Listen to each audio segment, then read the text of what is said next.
Okay, and we're recording. Hey, how's it going? So I'm literally packing up, getting ready to go on vacation with my family, but I wanted to do this quick little video, and this will be super short, and it will just be me talking to the camera like this, because I wanted to talk a little bit about getting started with recording guitar and vocals at the same time, and specifically acoustic guitar and vocals. So I've been getting quite a few comments on my videos of people that are obviously just getting started and being really overwhelmed by the amount that you have to think about when you start recording, especially if you haven't done it before. So you need to think about the microphone and which microphone to use and how many microphones to use. It can be very overwhelming when you're just getting started, and there's lots of information out there and people telling you to do it in many different ways, including myself. And of course, it's all subjective and no one's right, and the best way to do it is the way that works best for you. But you know, I'm not really a producer. I have no training in production.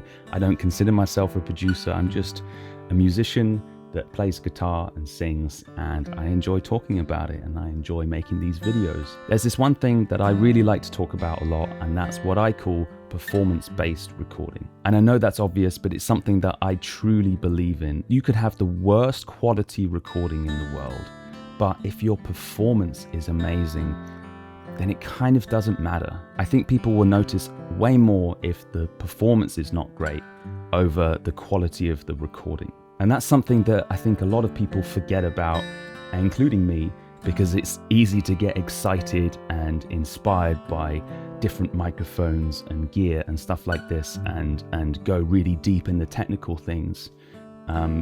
But at the heart of it, it's the performance. So the next question is, what is a great performance?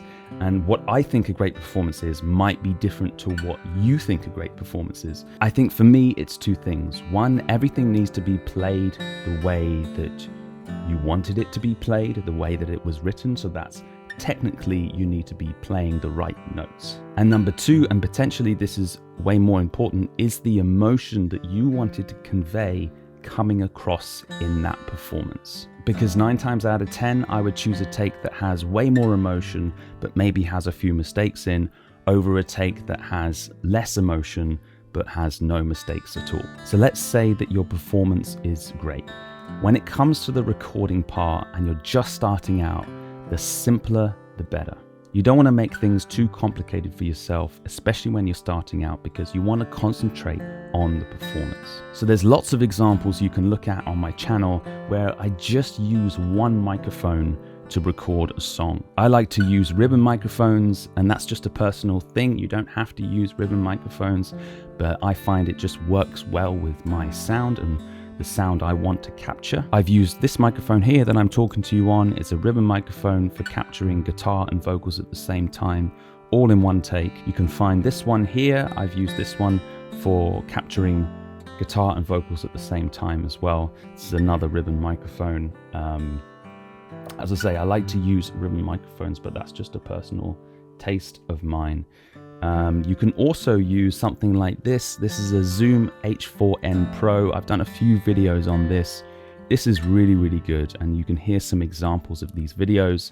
I'll link all these videos in the description down below. And I've literally just used these two microphones on top. It's an all-in-one recorder, so you don't have to use a computer or anything like that. It records to an SD card.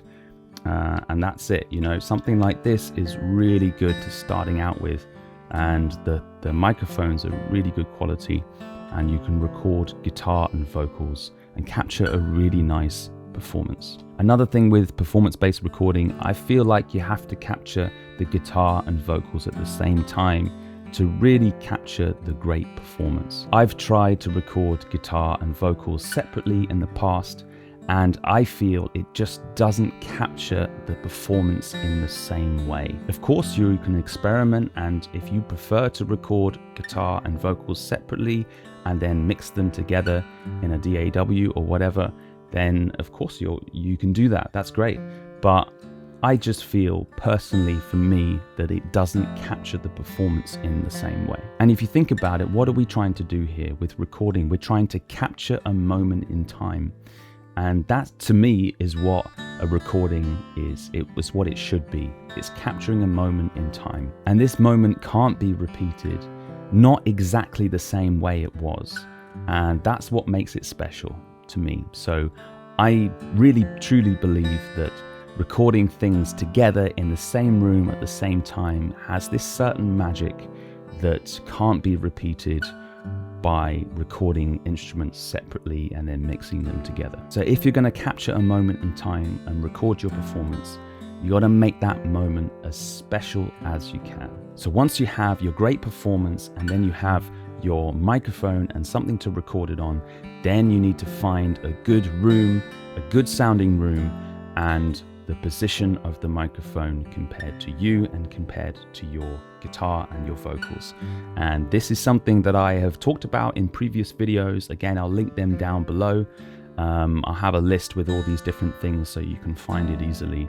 But this is, again, something. So if you're going to do the super simple way and just have one microphone, whatever microphone that is, a ribbon microphone, a large diaphragm condenser, a dynamic microphone, whatever it is, it needs to be positioned in the right way that you can clearly hear the guitar and vocals, and that's up to you whether you want more vocals or more guitar, how you want that to sound.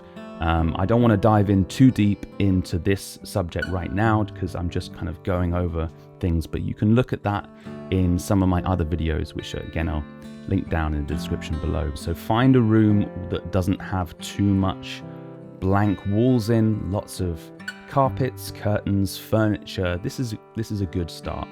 I'm in a basement here and I have kind of things all around me, and I made these acoustic panels on the walls and stuff like this, so it actually sounds pretty good for recording acoustic guitar and vocals. And you don't need something crazy because acoustic guitar and vocals is not too loud. We're not recording drums or anything like this, so you're not going to hear the room too much, but it's important to be aware of that, and you can look at this in some of my other videos. But finding a good room, and the position of that microphone, and really concentrate on the position before you go into changing things later on the computer, in your DAW or whatever you're using. Try and get the right position first. Make it sound as much as the final product as you can before you press record. That's my objective when I set up a microphone. I try and make it sound the way I want it to sound. I don't want to sound best because best is all subjective. So it depends on what kind of sound you want. And this is also something to think about. And to do this, you can listen to other records, listen to the tone of the guitar, listen to the vocals. Do they sound very close? Do they sound far away? Does the guitar sound very bassy? Does it sound very trebly? Things like this.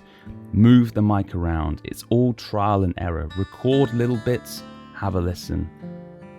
Think about what you want to change and then adjust and try. It's lots of trial and error, and the more you do it, the more you learn how your microphone reacts to your instrument. But it's fun. I love it so much, exploring how a microphone reacts and recording.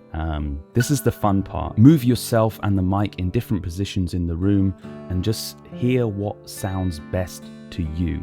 And this is the important part, what sounds best to you. I really hope you enjoyed this video and got some value out of it in some way. Let me know in the comments below, have you started recording already?